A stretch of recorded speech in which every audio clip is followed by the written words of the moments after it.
Mes del Terror. En Lecturas Amenas.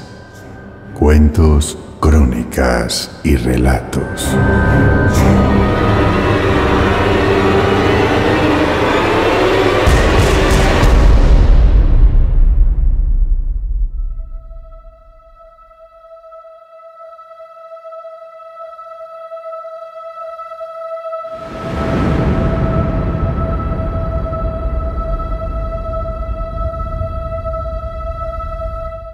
La agónica resurrección de Víctor Frankenstein y otros relatos góticos, de Thomas Ligotti.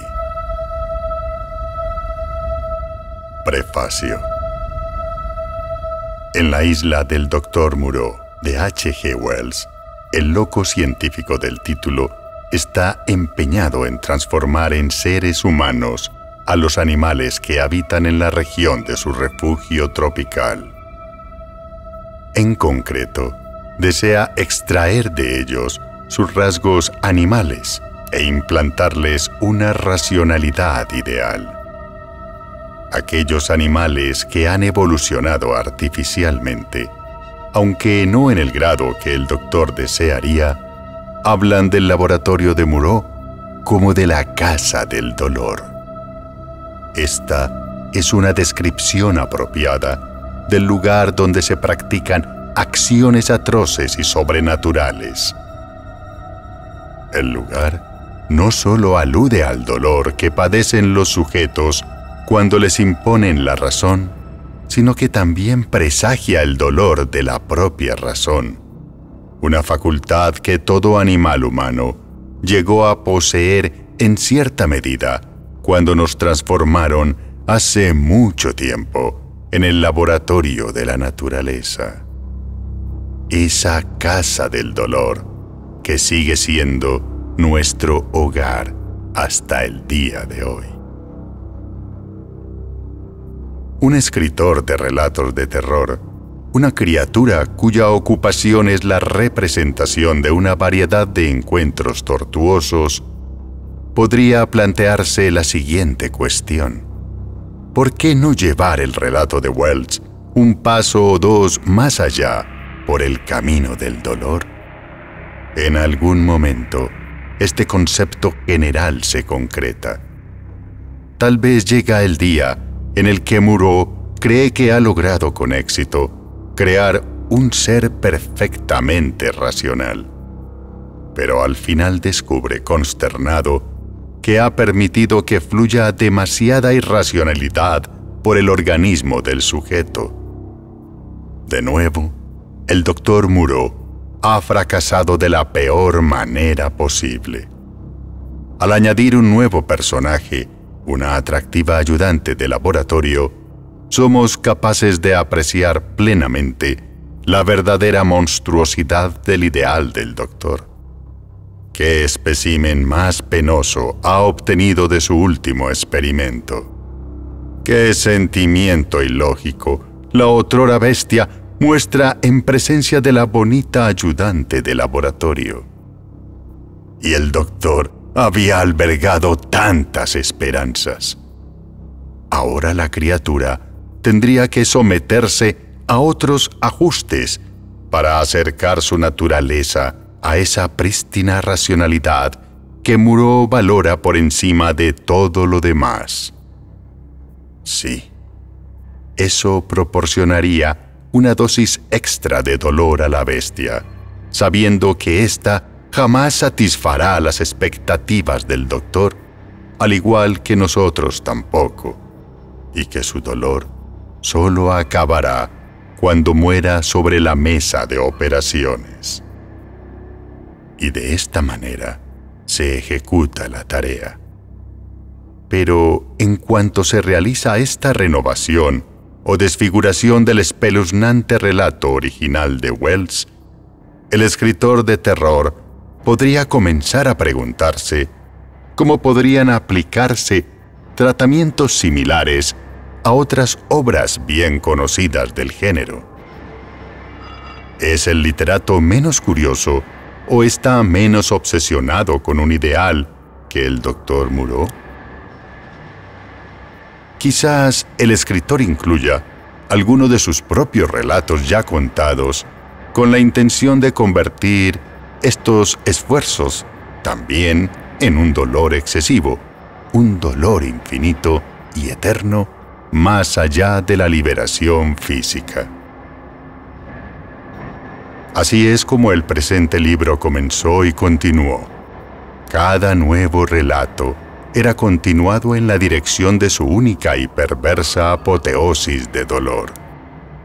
Después de Moreau, otro científico que se extralimita en sus funciones se iluminó en la mente del autor, Víctor Frankenstein, el consumado creador, que es decir, el recreador. Como Moreau, Frankenstein era un criminal. ¿Qué podría ser peor ofensa contra Dios y la naturaleza que fabricar una réplica blasfema de un ser humano? En el caso de Frankenstein, el monstruo en cuestión es un individuo sorprendentemente sensible e inteligente que es rechazado por los otros simplemente por su horrible aspecto. ¿Fue el destino final de Frankenstein en el relato original suficiente castigo por su crimen? ¿Y podría la vida de su criatura ser aún más desgarradora? Alguien podría pensar que el dolor que la joven Mary Shelley infligió en todos ellos ya fue más que suficiente. Pero en ocasiones, los lectores de los relatos de terror no se sienten saciados con las trágicas agonías que se le presentan para su aprobación. Y si hay algún escritor de relatos de terror entre estos lectores, aumentan las posibilidades de que esto ocurra hasta insospechados límites cejijuntos y góticos. Esto no se hace por puro sadismo, para dar una vuelta de tuerca por el disfrute de provocar más gritos de aquellos en el potro. Se hace, o se hacía, como un medio de autoflagelación vicaria, lacerando con el látigo brutalmente las espaldas de personajes de ficción, como distracción de cada uno de los latigazos que la vida real propinaba al escritor en un momento específico de su vida. En el universo religioso, el infierno existe como un lugar para otros, no como el destino de aquellos que lo inventaron. Pero hablando en sentido figurado, todos estamos condenados a inventar nuestros propios infiernos. Y tras convertirnos en residentes de algún agujero, miramos a nuestro alrededor en busca de compañeros con los que compadecernos. Un grupo que forme parte de nuestro dolor, iguales condenados por los mismos deslices o errores, los cometiéramos o no voluntariamente. Con el segundo grupo de relatos de este volumen, los que presentan a Drácula y al hombre lobo, comienzan a emerger ciertos motivos que estarán presentes en el resto del libro. Estos personajes lloraban la soledad, el deseo y los ritos amorosos terriblemente malogrados. En lugar de destripar estos dramas singulares, no digamos nada más en este preludio a una exposición de dolores que por propio derecho harán añicos el mundo en el que se revelan. Hay muchos relatos que podrían haber sido reelaborados e incluidos en este museo de gruñidos que resuenan repetidamente y de muecas siempre retorcidas. Uno de ellos merece una mención especial porque podría servir de llave para todos los demás. El relato es En la colonia penitenciaria, de Franz Kafka, y su argumento es el siguiente. Un hombre es condenado por un crimen que él desconoce hasta que lo lee grabado en su propia piel por el doloroso escarificador de una extraña máquina. El aspecto más insólito de esta narración de extraños personajes, territorios y máquinas es la expresión de pavor en el rostro del condenado al revelarse su crimen sobre su cuerpo por el artilugio punzante. Como afirma el funcionario de la colonia penitenciaria a cargo de la ejecución, el esclarecimiento puede llegar hasta los menos dotados intelectualmente. Un instante que podría tentar a uno a colocarse bajo el propio escarificador, lo cual el funcionario hace al final, pero a su pesar. El esclarecimiento del hombre de Kafka sobre la máquina no tiene por qué ser definitivo, como lo es en el original, pero podría ser solo el primero en una serie de esclarecimientos, cada uno de ellos revelando un crimen mayor que el anterior, y cada uno proporcionando una mayor fuente de dolor. A medida que el escarificador continúa escribiendo, la carne del hombre encadenado bajo éste se convierte en un palimpsesto sobre el cual se escriben crímenes inimaginables, hasta que se revela el mayor crimen de todos. En palabras del filósofo alemán Arthur Schopenhauer, que influyó en Kafka, deberíamos considerar a todos los hombres, en primer lugar, como un ser que existe solo como una consecuencia de su culpabilidad, y cuya vida es una expiación del crimen de haber nacido. Extendiendo la afirmación de Schopenhauer para hacerla un poco más escalofriante, así como más exacta, podríamos concretar nuestro crimen no solo en simplemente haber nacido, sino de haber nacido en la casa del dolor.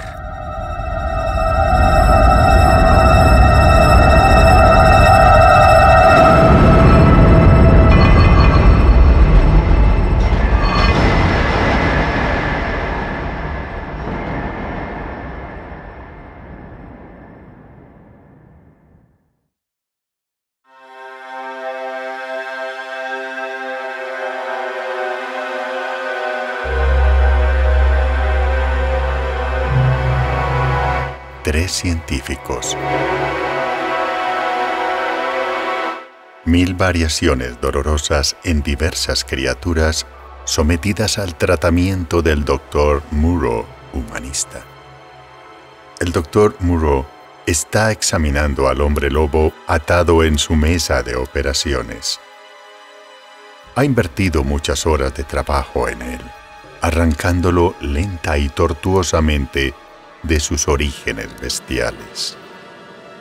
Hoy, el doctor ha sentido curiosidad.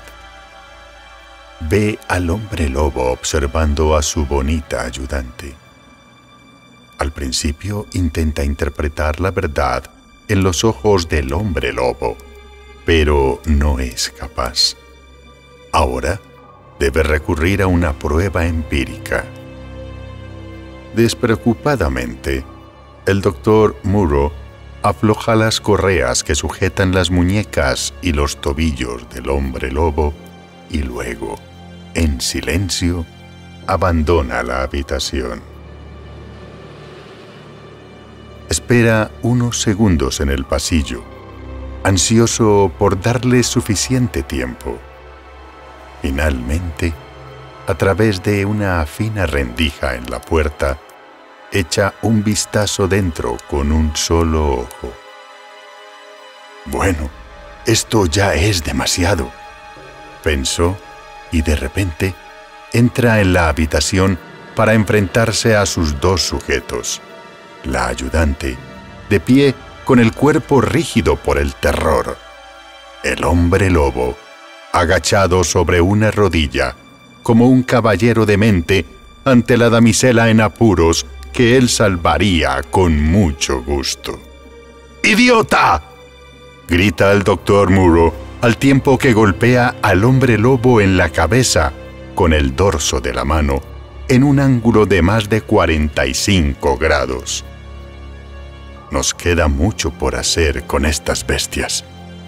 Le dice a su ayudante. Es por su propio bien.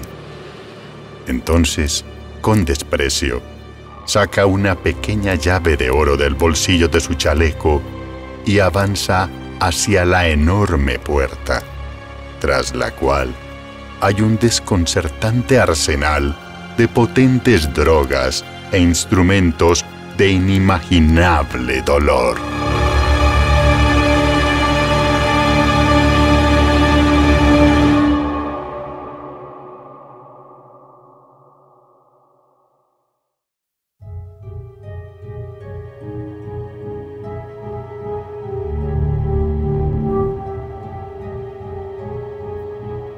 Los insoportables días finales del Dr. Henry Jekyll, caballero inglés.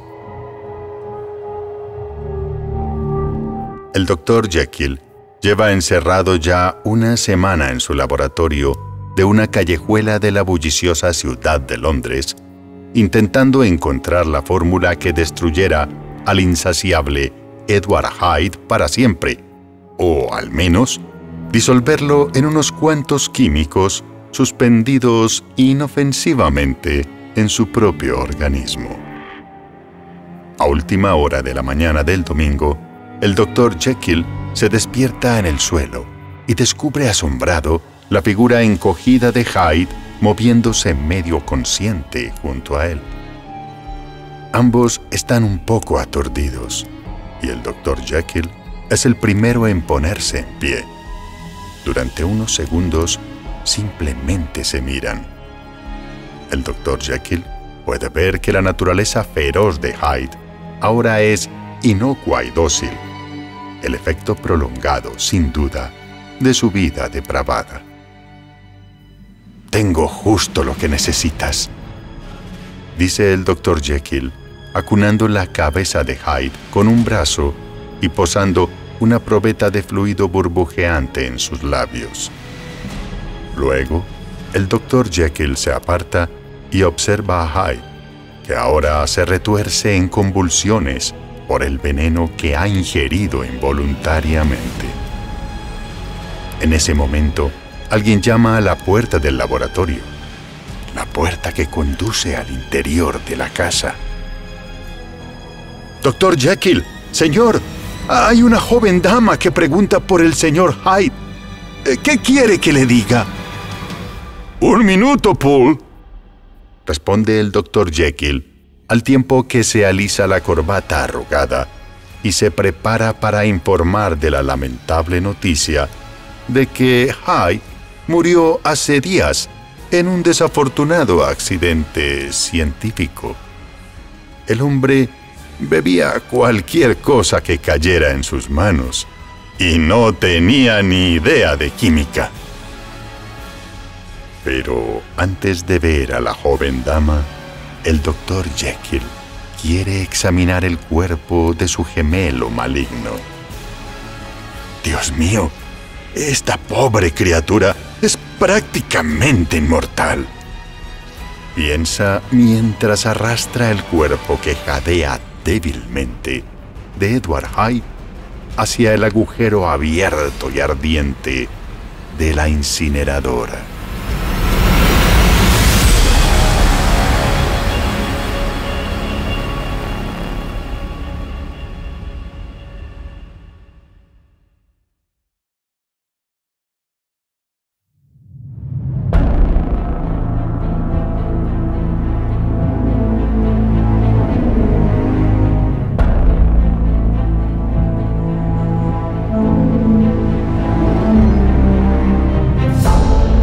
La agónica resurrección de Víctor Frankenstein, ciudadano de Ginebra. Víctor Frankenstein ha muerto a bordo de un barco atrapado en mares de hielo cerca del Polo Norte. Posteriormente, envían su cuerpo de regreso a su país de origen, Suiza, donde, sin embargo, no hay nadie que lo reclame. Todas las personas que conocía habían muerto antes que él. Su hermano William, su amigo Henry, su esposa Elizabeth y su padre Alphonse Frankenstein, entre otros, ya no están. Un funcionario de poca categoría en el Servicio Civil de Ginebra sugiere que se done el cadáver, todavía muy bien conservado, a la Universidad de Ingolstadt, donde el difunto se distinguió en sus estudios científicos. Hans Hofmann, un prodigio en anatomía comparada de la Universidad de Ingolstadt, está llevando a cabo una serie de experimentos en su departamento. Ha ensamblado y estaba bastante seguro de poder revivir a un ser humano a partir de varias partes corporales que ha comprado o robado. Para consumar su proyecto, que por lo que sabe jamás ha sido ensayado y sin duda lo haría famoso, todavía necesita un cerebro humano. Ha oído que el cuerpo de un antiguo estudiante de la Universidad de Ingolstadt está preservado en la morgue de la Facultad de Medicina. Por lo visto, el hombre era un estudiante brillante. El suyo sería el cerebro perfecto, piensa Hans Hofmann. Una noche, ya tarde, fuerza la entrada de la morgue y se sirve él mismo. Bien, dice Hans Hofmann, aquella velada espectacular en la que la criatura abre los ojos por primera vez. Eres toda una belleza. Por supuesto, su intención es irónica. La criatura es bastante nauseabunda. Lo que ahora advierte Hans Hofmann es que su creación mira a su alrededor por la habitación como si esperara ver a alguien de momento ausente. «Oh, no», dice el científico. «Me parece que voy a tener problemas contigo. Cualquier día me pedirás que te proporcione un compañero, alguien de tu misma clase». «Bueno, mira esto», dice Hans Hofmann, al tiempo que sostiene un puñado de entrañas y parte del rostro de una mujer. «Ya he intentado hacerlo. Tal vez un poco desganado, debo admitir. No es lo mismo crear una mujer y de todas formas no me sería de mucha utilidad». Hans Hofmann no sabe si la criatura ha entendido esas palabras. Sin embargo, advierte en su semblante una expresión de terrible desolación. Quizá simplemente debido a un colapso de los músculos. Ahora la criatura se pasea tambaleante por el apartamento de Hans Hofmann, rompiendo inadvertidamente una serie de objetos.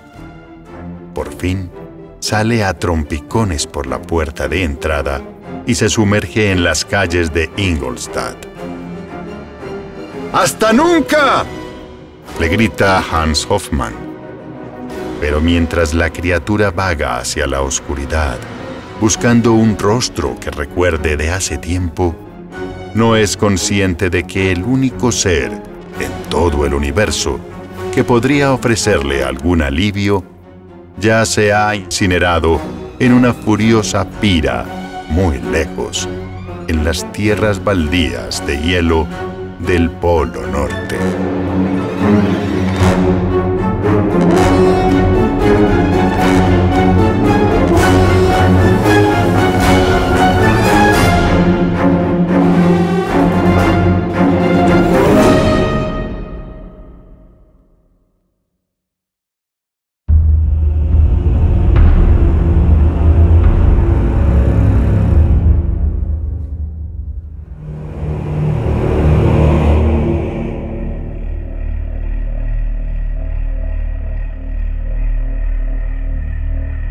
Dos inmortales. El corazón del conde Drácula desciende de Atila, a azote de Dios. El conde Drácula recuerda lo irresistiblemente atraído que se sintió por Mina Harker, nacida Murray, la esposa de un agente inmobiliario de Londres. Su esposo le había vendido una propiedad llamada Carfax. Era un edificio ruinoso situado junto a una ruidosa institución de enfermos mentales. El incesante alboroto que armaban no era precisamente apacible para alguien que, entre otras cosas, buscaba algo de tranquilidad. Un preso llamado Renfield era el delincuente más peligroso. En una ocasión, los Harker invitaron al conde Drácula a una velada, y Jonathan, el hombre al mando de su agencia, le preguntó si le gustaba Carfax en cuanto a la localización, las condiciones de la casa y la propiedad y los alrededores. ¡Ah! ¡Qué arquitectura!, dijo el conde Drácula, al tiempo que miraba de forma descontrolada a Mina. Es pura música congelada. El conde Drácula desciende de la noble raza de los Sekeli, un pueblo de muchas estirpes, todas ellas feroces y guerreras. Luchó por su país contra el turco invasor. Sobrevivió a guerras, a plagas, a las durezas de una vida aislada en los Cárpatos. Y durante siglos, al menos 5, o tal vez más, logró perpetuar, con la ayuda de poderes sobrenaturales, su existencia como vampiro. Esta existencia acabó a finales de la primera década del siglo XIX. ¿Por qué ella?, se preguntaba el conde Drácula con frecuencia. ¿Por qué todo el ritual, cuando uno piensa realmente en ello? ¿Para qué quiere un ser que puede transformarse en un murciélago, un lobo, una brizna de humo, en cualquier cosa, y que conoce los secretos de los muertos, quizás de la propia muerte, este alimento pringoso y recalentado? ¿A quién se le ocurriría tal requisito para la inmortalidad? Y al final, ¿a dónde le llevó? El alma de Lucy Wensterra se salvó. El alma de Renfield nunca estuvo en ningún verdadero peligro. Pero el conde Drácula, uno de los hijos verdaderos de la noche, de la que nacen todas las cosas, no tiene alma. Ahora solo posee esta misma sed insaciable, aunque ya no es libre para poder aliviarla. ¿Por qué ella? No había ninguna como ella.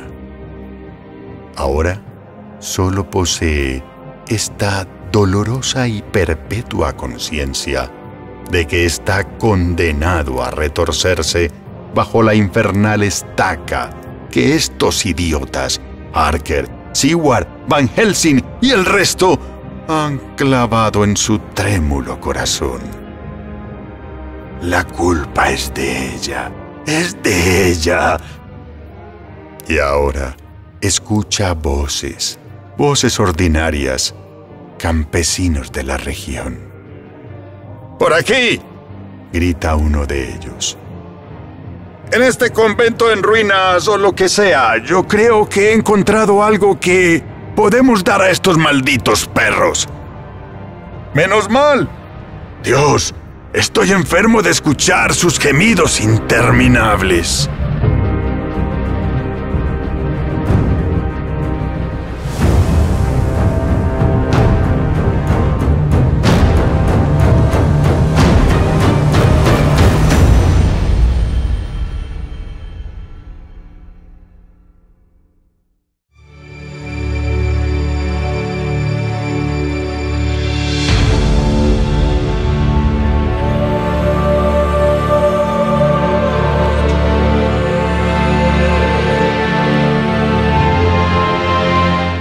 La insoportable salvación de Lawrence Talbot, el hombre lobo. Siguiendo el ritual, alguien que lo amaba y a quien él amaba, acaba de disparar una bala de plata al hombre lobo. Cae al suelo, donde una gruesa capa de hojas de otoño absorbe la mayor parte del impacto de su cuerpo. La mujer todavía está apuntando con el revólver, sujetándolo con ambas manos, cuando el resto de la partida de caza llega, alertado por los disparos que han escuchado. Un hombre alto, con una chaqueta deportiva de tweed, rodeó a la mujer con sus brazos. «No se preocupe, ya no puede hacerle daño», le dice el hombre alto. Pero el hombre lobo en realidad no había tocado a la mujer ni una sola vez, literalmente. Lawrence Talbot era el nombre humano del hombre lobo. Tenía cerca de 40 años, estaba sin empleo, con algunas expectativas, y soltero. Mientras viajaba por Europa Oriental, paseando por los bosques la mayor parte del tiempo, un lobo enorme lo atacó y le mordió 1 o 2 veces. Tras ser examinado por un médico, no le dio mayor importancia al incidente. Hasta el siguiente mes, cuando vio la luna llena a través de las ventanas con cristales en forma de diamante en una casa de campo inglesa donde había sido invitado. Se había enamorado de la hija del propietario de la casa e intentaba pedirle matrimonio en secreto. Pero después de que la primera luna llena le abriera los ojos en cuanto a qué se había convertido, supo que se le había acabado aquella vida. Era un asesino, aunque involuntario. Antes de que llegara la siguiente luna llena, convenció a la mujer de que le prometiera que si algo le pasaba a él, bueno, su deseo es que lo enterraran en el mausoleo, en las tierras del padre de ella. «Te lo prometo», le dijo ella solemnemente, aunque no entendió ni la propia promesa ni la solemnidad con la que la pronunció. Lawrence Talbot quería saber que seguiría cerca de aquella mujer hasta su muerte, pero jamás imaginó que también podría oír su voz y las voces de otras personas, aunque desafortunadamente no era capaz de responder. «¿No se supone que tenemos que sacarle el corazón ahora?», preguntó uno de los hombres de la partida de caza. «Bueno, ¿y qué si lo hacen? Él la amaba con todas las partes de su cuerpo y podría seguir sintiendo la presencia de aquella mujer durante las frecuentes visitas que ella sin duda haría al mausoleo». No tiene nada que ver con el corazón», dice otro. «Creo que tenemos que quemarlo todo inmediatamente y luego esparcir las cenizas». «Sí, eso es cierto», añade el hombre alto. «Pero, ¿qué dice usted?», pregunta a la mujer. Ella sigue llorando. No lo sé. ¿Qué importa ya? ¿Qué importa?» «No, sí importa. La promesa. Algunos de los hombres se quejan de lo difícil que resulta encender una madera en un bosque donde ha llovido tanto en otoño. Todas las hojas, todas las ramas que encuentran parecen estar resbaladizas y húmedas, como si hubieran sido impregnadas por las babas pegajosas de alguna clase de bestia.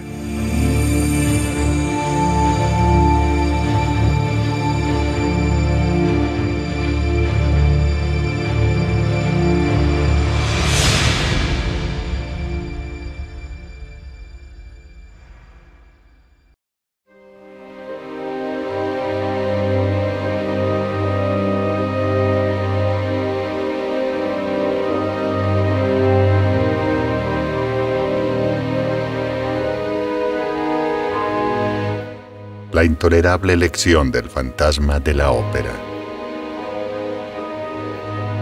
El fantasma de la ópera es un genio. Antes de ser el fantasma de la ópera, era un compositor de talento mediocre, un talento del cual se aprovechó un avaro estafador que robó su música al joven compositor. Este intentó vengarse del villano y en el proceso su rostro resultó gravemente desfigurado por alguna clase de sustancia química que vertieron sobre él y que hizo que se prendiera fuego. Después se trasladó a las cloacas directamente debajo del edificio de la ópera y él también se convirtió en un genio.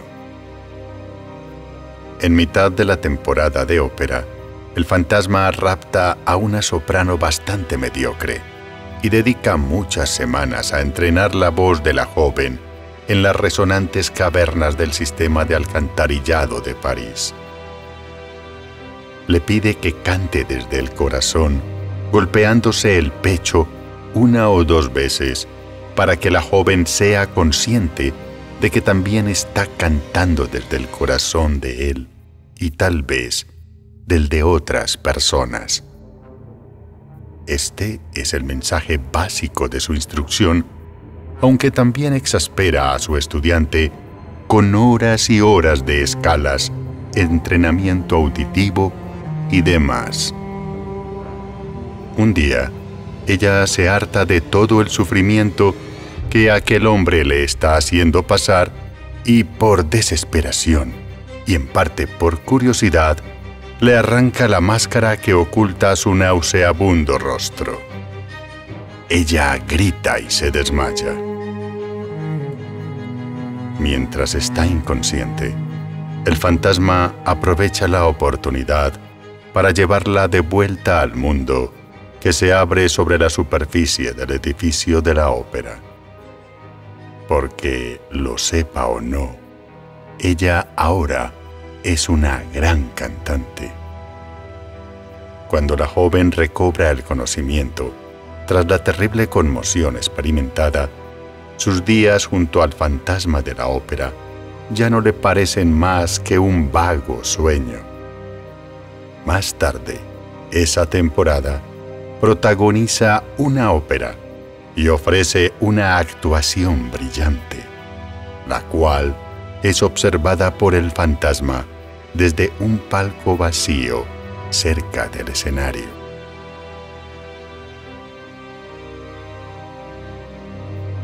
Una y otra vez, él se golpea el pecho con satisfacción y con una tristeza tan privada y profunda que resulta incomprensible a todos, excepto a sí mismo.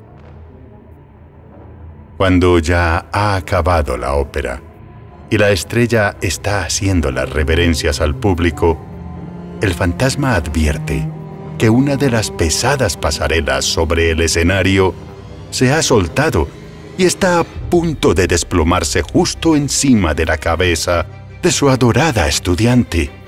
El fantasma salta sobre el escenario, la aparta de un empujón y él mismo termina aplastado por la tramoya descolgada. El fantasma de la ópera sangra abundantemente y sus ojos se empañan tras la máscara.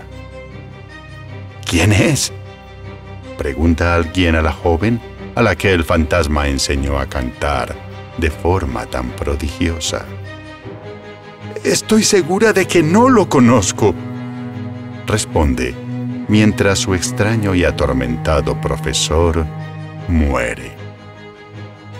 Pero las palabras de la joven no contienen ni un ápice de la inexplicable emoción que siente. Solo ahora será capaz de cantar desde el corazón.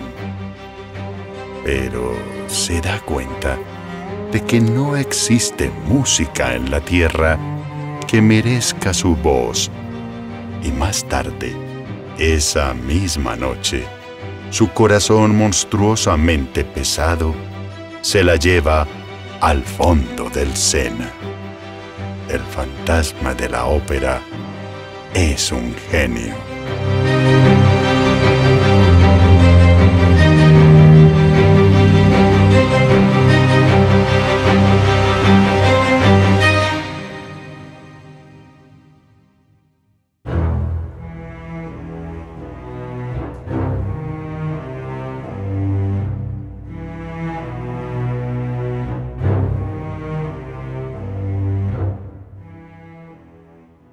La persecución sobrenatural del señor Jacob G.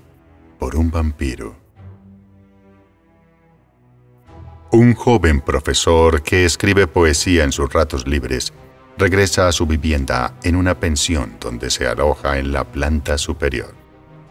Una joven pelirroja, una de sus alumnas, corre hacia él justo cuando está a punto de subir las viejas escaleras de la pensión. ¿Ha oído lo del vampiro, señor Jacob?, le preguntó, entrecerrando los ojos deslumbrada por el brillante sol de la tarde. La joven entonces comienza a describir al vampiro y sus actividades, tal como a su vez le han sido relatadas a ella. Por supuesto, sé todo eso, responde el señor Jacob. Bueno, la veo mañana, dice al tiempo que aplasta el cigarrillo con un zapato. No le gusta que sus estudiantes le vean fumando si puede evitarlo. Esa noche, el señor Jacob no puede dormir. Sabe que todo ese asunto del vampiro no es más que una tontería. Pero en mitad de la noche, uno puede enervarse por ciertas cosas a las que jamás prestaría la menor atención en una situación normal. Sale a rastras de la cama y abre la única ventana de su cuarto. ¡Qué silencio reina en todas partes a esa hora! En cierto modo, parecía que acababa de darse cuenta de ello por primera vez. Al día siguiente, las informaciones sobre el vampiro son verificadas por varias personas honestas y de confianza. Hay testimonios de algunos testigos que aseguran haber visto una figura flotante de cuya boca goteaba sangre. Además, se había encontrado el cuerpo de un forastero esa mañana en su habitación de hotel, totalmente desangrado. El señor Jacob, junto a muchos otros, se muestra de acuerdo en que sintió que algo extraño pasaba durante los últimos días. Algo que no podía identificar exactamente. Esta noche, el señor Jacob no quiere dejar ningún cabo suelto. Se sienta junto a la única ventana de su habitación, hora tras hora, con un crucifijo enorme sobre el regazo. De vez en cuando, se olvida de sí mismo y se adormila, pero en cada ocasión logra poner su mente de nuevo en alerta con el simple pensamiento del vampiro. A medida que pasan los días, la situación empeora. Se encuentran numerosos cadáveres desangrados. El señor Jacob no ha podido disfrutar de un descanso decente desde que comenzó aquella terrible temporada de muerte. Durante toda la noche se queda sentado, mirando fijamente a la oscuridad al otro lado de aquella estúpida y pequeña ventana. Y está fumando demasiado. Un día, tose sangre en la mano, justo en medio de una de sus clases de gramática.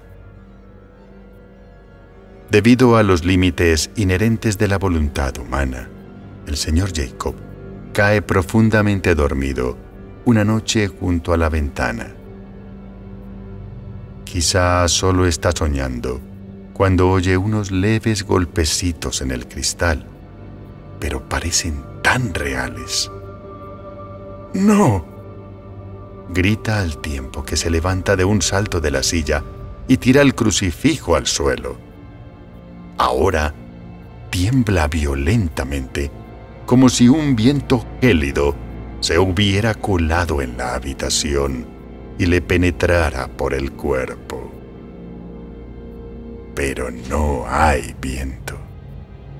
Al otro lado de la ventana, todo se ve inmóvil y muerto. Al día siguiente, llegan buenas noticias. El vampiro se ha ido y todos están a salvo una vez más. Una mañana radiante de principios de primavera, el señor Jacob abre la ventana por primera vez desde hace semanas. Los niños cantan de alegría por las calles. De repente, cierra la ventana y se vuelve hacia su pequeña estancia. Porque el señor Jacob sabe que todos están siendo víctimas de una falsa sensación de seguridad. Él permanece alerta. Noche tras noche, espera junto a la ventana, pensando que algún día el vampiro regresará. Pero, por algún motivo, jamás regresa. A finales de verano, nadie en la ciudad se sorprende al descubrir que una noche el señor Jacob perdió el equilibrio y cayó sobre la calle desde gran altura. Había comenzado a beber en exceso. Un desafortunado accidente, y justo cuando el semestre de otoño estaba a punto de empezar.